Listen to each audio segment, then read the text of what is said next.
Hello and welcome to Angry Andy Reviews, and today I'm going to be doing a pretty quick review of this, the Lego Razor Crest, the ship from the Mandalorian TV series which is streaming on Disney Plus, and season 2, as you probably are aware, is literally right around the corner, and this particular model was released fairly recently. So let's just dive straight in, shall we? Now this particular piece I think is great. I was a bit unsure of it, to be fair. I thought it might have just been a bit, bit basic or whatever, but it turns out it's actually quite a moderate to, semi-difficult build. There are a lot of intricate small pieces with this particular build and some interesting mechanics to get it all put together. But, the end result, as you would say, is a pretty substantial model. It's quite a beefy piece. It is going to take up a decent chunk of space on someone's shelf. It's going to take up a decent amount of space on my shelf, to be quite honest, but it looks great and it's pretty unique, I think, in terms of Star Wars ships, other Lego models as well. It is pretty unique and it will stand out on anyone's particular collection. But let's just get straight into the nitty-gritty. So it is kind of designed to be a full-blown playset rather than just like a specific, solid ship model. It's more in line with the Millennium Falcon than it is sort of like the X-Wing, with the little compartments and bits and pieces that you can play around with. Specifically, we have the cockpit, which literally you can just ping off the little top bit. It's got little tiny hooks, but those hooks just kind of rest right on there, doesn't pop in or anything, it just kind of rests on there so you can get straight in to the cockpit. And if you have a look, there are a couple of seats there, as you can see, obviously for Mando, and then another character. Maybe you can put the child in there as well. There is no specific thing on the side anywhere where you can put the child right next to him, unless you move one of these chairs around, which I was thinking about doing, because it'd be great just to have them both on display in the cockpit together right next to each other. But there you go, the cockpit is it's pretty basic. There's not really much going on in there. There is a panel with some controls on right underneath, but there's nothing really else going on in there. It is literally just a case of, for basic display, I think. But on the sides, hang on, I'll show you there. There you go. Some landing gear. Great, excellent. But on the side is where things get pretty interesting. So pull down one of the sides here, which is right next to a cannon. You have 3 launchers here. So these little things are the most dangerous things in Lego history. You fire one of these out and I swear to God, they are like a cruise missile. They are absolutely dangerous. But for safety reasons, I guess Lego decided to, you don't have to put them in the launcher, you can just put them in the side of the ship. So that is where they rest, directly next to one of the cannons. But these cannons here on the side are not the actual launchers. So I'll just briefly show you, if you'll be able to see on the camera. They are right there. Can you see? There we go. Right there, where my finger is. Right there. That's where one of the launchers is. And you'll see on the other side, directly here, is where the other launcher is. So you get 2 launchers, 2 of the most dangerous things in Lego. You know what? I wasn't going to do this, but I'm going to do it anyway. Let's put one in and fire one away and see what happens. Oh, good God. I'm going to regret this, because I'm going to lose it. That's the thing. You just lose these things. So they fire out that fast, you're just going to lose it. You probably won't even see it on camera. Yep, that's gone. That's completely gone. So the launcher is here, and there is a little mechanism on the top here. You see these 2 sort of ridges. Once you put one of those missiles in, it lifts it up slightly and you press that to fire it. So it's kind of cleverly disguised in amongst sort of like the design of the ship. But like I said, these things are absolutely dangerous, and I don't have them in any of the other models that I've got because A, they're just horrific, and B, they'll just go missing and you'll find them when you hoover them up. So moving on, so there we go, we have the launcher display bit. I've just knocked something off, god damn. So that is something I was going to get to in a little while, but we've gone there straight away. These front bits here on sort of the engines, they are really, really, really kind of dodgy and weak. Anybody pings these off and you're going to lose it immediately. So that's one little sort of tiny gripe, is that some parts of this do feel a bit flimsy. But you get that with Lego, of course. But it depends. If you're going to have this, if a kid's going to be playing with this, you know, it isn't going to be on display, expect stuff to go missing all the time, probably from the very first moment. But coming back to the display side, so this particular side of the ship is quite empty. There's not really anything specifically interesting going on this particular side of the ship. If you have a look, it is literally just a cargo sort of area. I mean, if your kid's going to be using it for something else, you know, for a bit of play or whatever, you'll get plenty out of it. But you know, there's not really anything interesting going on this side bit. Main interesting stuff happens on the other side, so put those back up. Like I said, this entire thing is designed to open up in one big thing. So here you go, you've got the, you know, landing bit at the side, sort of like the walkway at the back, and then on this side it opens up again, exactly the same, 3 different panels. You've got the cannon here, and there you have it. So on this particular bit, right at the front of the ship, you've got Mando's sleeping quarters. Pretty interesting. There's a couple of stickers that you have to attach right there, and then so you've got this middle bit. Again, there's not really much going on with the interior of the ship. It is mainly just quite basic, to be honest. But a little fun thing is that in the cargo section you do have 2 blocks which feature people frozen in carbonite. Quite fun. So obviously in the very first episode of the Mandalorian show, you see him capture somebody, you see him capture a bounty, and he freezes them in carbonite, and you see several other people frozen as well. So there you are, that's just a direct link there to the show itself. I found it quite interesting that he does freeze people in carbonite, because there was a worry that Han Solo would never survive it, but obviously he does. Maybe the Mando just doesn't care about people surviving or not. But what I do find interesting, which I want to show, is that obviously these carbonite figures are stickers on a block. There's nothing else to them. It's just a couple of stickers on a block. Whereas for the majority of the carbonite releases with Han Solo, it is almost its own figure entirely. It's a 3D print of Han, where you can put Han in the back as part of the set. So it's a little bit disappointing that they went just pure basic, especially for sort of like the cost of this set. They went basic and just had, you know, stickers on a random Lego block. Because obviously this one with Han Solo has a bit more detailing to it. You've got side panels here and on that side as well, and you do have Han's, you know, the legendary face of frozen fear of Han Solo. So it's a little bit disappointing that it is just a basic sticker on a block. But the main selling point of this set, you know, is sort of like the overall design of the ship. I do think the overall design of the ship is really spectacular. As I said before, it is, for me, it's a display piece, and it's really going to stand out on several people's displays. You know, if you have your own collection of all the different ships and everything, Star Wars ships are always dead unique to look at, and this one, you know, for me, gives it an air of the ship from Firefly, the Serenity. You know, it has the same sort of technical designs, if you like. It is a bit flimsy, of course, like I said before, like these little pieces, they do just pop off, which is, you know, I didn't even have to pull that too hard then. But it's just the way it's designed. I'm not even going to be able to get it back on. There we go.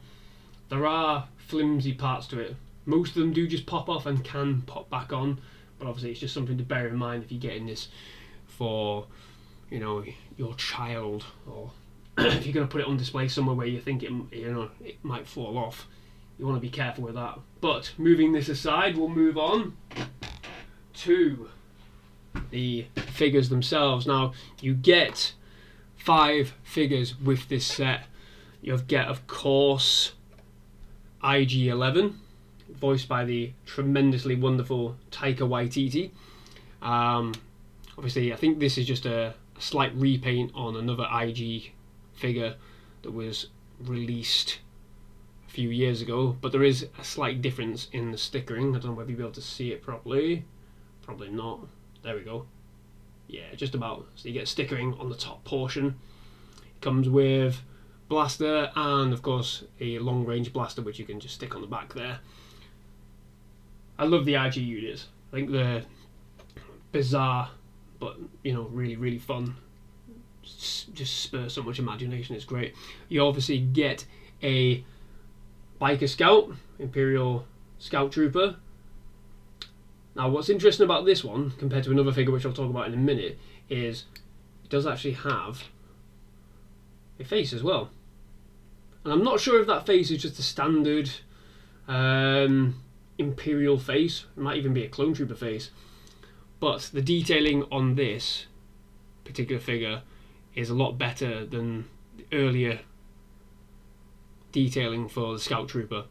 There's a lot more detailing on the legs, even on the helmet, if you can see just about there. There's a lot more detailing than there used to be.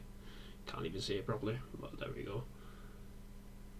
There is definitely a lot more detailing on this particular figure than there used to be on the older variants. So there we are, nice lovely Scout Trooper. We do have Grief Karga, played by Carl Weathers in the show. Magical Carl Weathers. And he's just a really fun character. Just a really fun character. Obviously, he offers a lot in the show. As Mando's sort of friend, his nemesis at one point, and then his ally towards the end of the show. It's not really focusing in properly, but he does have two faces. There are two different sides. So you've got happy, smiley Carl Weathers, and you've got grumpy Carl Weathers as well at the back. There we go. You can just about see that. There we go. And obviously, he's got two blasters for himself because he kills two of his own guards at some point towards the end of the series. Then we have, I'm not going to show this one yet, we have Mando himself. Now this particular figure is Mando in his original armour, not in the Beskar armour that he gets a bit later on. This is him in his original armour. So the helmet obviously is the standard helmet, he has that all the way through, but the armour, as you can see, it's all the, you know, bits and pieces that he's cobbled together, you know, over the early course of his career. Now obviously there isn't a Beskar armor Mando figure as far as I'm aware yet, but I'm guessing with new sets that will come out for season 2 we'll actually get a Beskar armor Mando figure completely. But there you have it. He's got his signature blaster, which of course was a concept art blaster for the original Boba Fett that you saw probably in the Christmas special, which we'll not talk about. Now, what I wanted to say about the interesting thing about the Scout Trooper having a face, Mando doesn't. Disappointingly, Mando doesn't. I thought they might have done something, you know, pretty clever and had Pedro Pascal's face maybe underneath it, but nothing. It's just a standard, you know, placeholder black head, which is it's a bit disappointing. I was kind of hoping we would have a Pedro Pascal because he does reveal his face in the show, albeit briefly. Who knows what happened in season 2? There's been a lot of rumours over the last couple of days, but there we have it. Mando in the original armour, not the Beskar armour. Now, I'm going to move on to the very last figure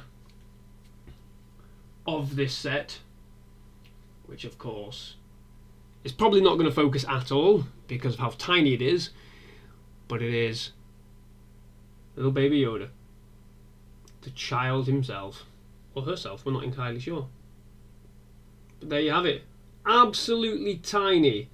Again, like I said, there's a lot of things in this set that'll probably go missing, and this is the one thing everybody wants, everybody craves, everybody's after, but this is the one thing that will disappear. I kid you not, this will vanish before you even get the set ready. Cats will want it, dogs will eat it. Gotta keep this away. Now, as a little comparison, I do have a standard Yoda minifigure as well. So here we are, there's a standard Yoda minifigure. Oh, God, I nearly dropped him now. And there we are, there is the child minifigure. That is how small this figure is. Absolutely tiny. It's like a third of the size of a normal standard Yoda figure. I'll just plonk him down on it just so you can see. madness, absolute madness. And it is literally just two pieces. So you have the base figure. These arms don't move at all, neither do the legs. It's just a solid little piece. It's a little base here, and you've got this little rubberized head with those deep dark eyes that everybody just fell in love with, and it literally just pops right on. There you go, and that is it. And up next to the other figures, it's absolutely tiny. Now, interestingly enough, you don't get a Cara Dune figure with this, played by Gina Carano. You don't get a Cara Dune figure, which I was a bit bummed about. So much so that I went out and found one anyway and picked one up just to complete the set. You do get this figure. You do get Gina Carano's character, Cara Dune, in the ATST Raider set, where you get Mando as well. But she does not come with the Razor Crest, which is very, very sneaky of Lego. Very, very sneaky there. I've noticed they do that all the time. They always split characters up so that you have to buy multiple sets. You can't trick me. Instead, I just bought it off a scalper for even more money than it's probably worth. But there you go. There you have it. There is Gina Carano, Cara Dune. And this character does have a lot of detailing, especially on the legs and the chest plate. A lot of detailing on there. You might be able to just see it there. My camera does not like Lego figures. My camera doesn't like anything, really, to be fair. But there you have it. So she comes with, the epic long-range blaster that she has. And that is it. So I bought her as extra for the set. But there you have it. That is the complete set. Is it worth the price? I'd say it is. Purely as a collector's item, I think it is a very good piece. It's bulky. It's quite hefty as well. But it looks the part. The stickers on the outside are great. Give it a lot of character. But the ship has tons of character with itself anyway. I mean, if you have a look on the back here, you've got the engines. There's a lot to like about this set. It really does look the part. And hopefully it doesn't get destroyed in Season 2, because that's probably likely to happen, isn't it? You buy this set thinking, this ship's going to be, flying around for years, it's going to be great, and you watch, it'll get wiped out in Season 2, and you'll get another ship, and you'll have to buy another set. But there you go. I really like this set. I think it's great. Let me know if you have bought one yourself. What did you think? What did you think about the build? Did you enjoy the build? Did you find it, moderate to difficult? There are more difficult sets out there, but it's just the little fiddly moments, that you have to really think about.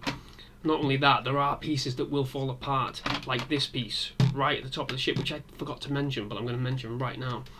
So, if you have a look right here, this piece does just pop out. And I think this is supposed to be...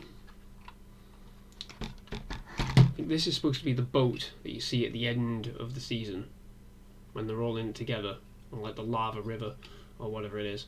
I think that's what it's supposed to be. I'm not entirely sure. Doesn't really look like an escape pod, but it could be. Who knows? But yeah, things like this, they do just kind of fall out. So if somebody's playing around with this, things are going to fall off.